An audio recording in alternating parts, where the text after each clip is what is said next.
Please welcome to the stage Mr. Samuel R. Allen, Chairman and Chief Executive Officer, Deere & Company, and Chairman, Council on Competitiveness.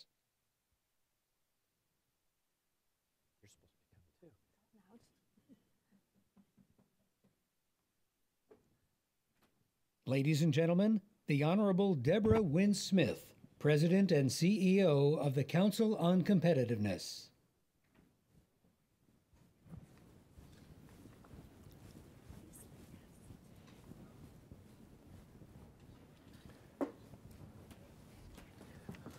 Welcome to the 2014 National Competitiveness Forum.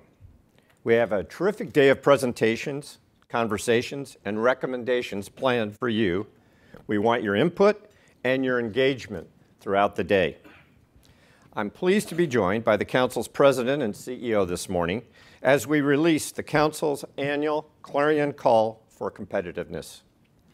Since 2012, the Clarion Call has laid out a competitiveness agenda for policymakers based on more than 2 decades of research and the insights of the nation's leading corporate executives, academic and labor leaders, and national lab directors. The 2014 Clarion Call highlights key emerging trends and ongoing U.S. competitiveness challenges. And for the first time, the Council will offer letter grades on policymakers' progress, or lack thereof, on its core recommendations. I want to start looking at some of the emerging trends affecting U.S. competitiveness. Over the past 3 years, productivity has grown at an average rate of only 0.7%, a full percentage point below the average rate for the past decade. Beyond the impact of the recession, troubling trends in technology, innovation, investment, education, startup rates, and high-skilled immigration are slowing productivity. While America still has the world's largest economy and one of the highest levels of GDP per capita, economic growth remains modest, well below the 4 to 5% level needed for a full recovery.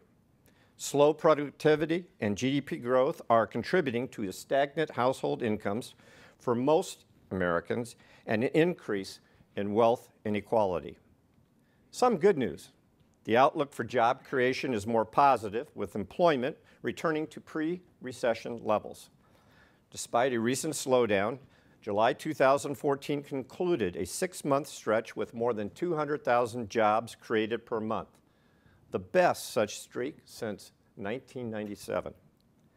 Driven by improved energy independence and continued surpluses in services and agriculture, the U.S. trade deficit improved $61 billion between 2012 and 2013. The shift in America from energy scarcity to abundance continues to convey significant benefits in terms of output, jobs, trade, and manufacturing. The surge in supply has lowered domestic energy costs and attracted manufacturing investment from around the world. In fact, U.S. manufacturing output has recovered to its pre-recession levels and grew 4% from July 2013 to July 2014. And after a decade-long skid, the manufacturing sector has added more than 600,000 jobs since 2010, outperforming job growth in other sectors of the U.S. economy. Unfortunately, 2014 saw no action on globally uncompetitive corporate taxes, with several U.S. firms moving headquarters overseas to more tax-friendly environments. This competitiveness drag is exacerbated by the worldwide double taxation system that locks away approximately $1.95 trillion earned in overseas that could otherwise be invested in the United States. Underpinning many of these trends are longer-term competitiveness challenges and opportunities. The turbulence and transition that has undermined the U.S. economy for the past several years remains as disruptive as ever, creating mismatches in skills and structural imbalances against the backdrop of outdated regulations and a deteriorating national infrastructure. A look at critical indicators shows a mixed competitiveness picture across the American landscape. There has been a welcome improvement in the nation's budget deficit to about 3% of GDP. However, the budget deficit is poised to grow rapidly after 2018, and the Congressional Budget Office projects that under the current law, the debt is on track to exceed the size of the entire U.S. economy in 25 years. Without a broad agreement on curbing entitlement growth and comprehensive tax reform, with the U.S. having a 39% corporate tax rate, the highest in the world, the discretionary federal budget from which strategic investments in research, education, infrastructure, and other competitiveness priorities will remain severely strained. Yet despite these challenges, America remains a global innovation leader, accounting for 1/3 of all global research and development. And although industry is the dominant R&D investor in the United States, the federal government is the primary investor in basic research that explores foundational knowledge and enables transformative breakthroughs. Yet such critical investment is declining in real terms, creating an innovation deficit that will be difficult to recover from. Of great concern, entrepreneurial startups, often the beneficiaries of these long-term investments, are declining as a share of U.S. businesses. But there could be some light on the horizon. In 2013, 97 American IPOs raised $21 billion, and in the first half of 2014 alone, 160 IPOs have raised $32.4 billion. America must unleash and capitalize on this entrepreneurial promise and potential. Yet the continuing growth of government regulation has imposed new costs and uncertainties. For example, since 1981, the federal government has issued more than 2,300 manufacturing rules. Similarly, the United States is poised to lead the next wave of information-centric productivity growth and prosperity. Although challenges remain in cybersecurity, software, and talent development, America holds a strong hand with top research universities, an unparalleled national laboratory complex, and one of the most entrepreneurial cultures in the world. In supercomputing alone, the United States is home to 233 of the top 500 supercomputers in the world. Ensuring Americans have the talent and skills to develop and use these productivity-enhancing tools is essential to securing these economic opportunities. Although showing some signs of improvement, America's K-12 performance continues to lag that of most of our competitors. At four-year colleges, tuition and fees increased 27% beyond the rate of inflation between 2009 and 2014. As a result, among all students who graduated from four-year colleges in 2012, 7 in 10 left with debt that averaged nearly $30,000. Educational and skill disparities continue to be a core driver of the growing income divide among Americans.